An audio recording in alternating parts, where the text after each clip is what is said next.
You ask Tiger to solve. This deals with linear equations with one unknown.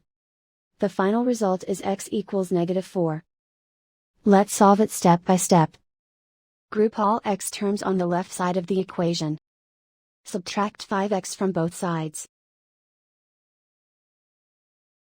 Group like terms. Simplify the arithmetic. Group like terms. Simplify the arithmetic. Group all constants on the right side of the equation. Subtract 3 from both sides. Simplify the arithmetic.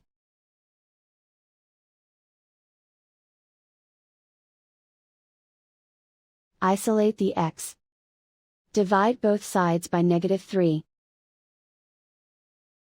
Cancel out the negatives. Simplify the fraction. Move the negative sign from the denominator to the numerator. Find the greatest common factor of the numerator and denominator. Factor out and cancel the greatest common factor. And so the final result is x equals -4.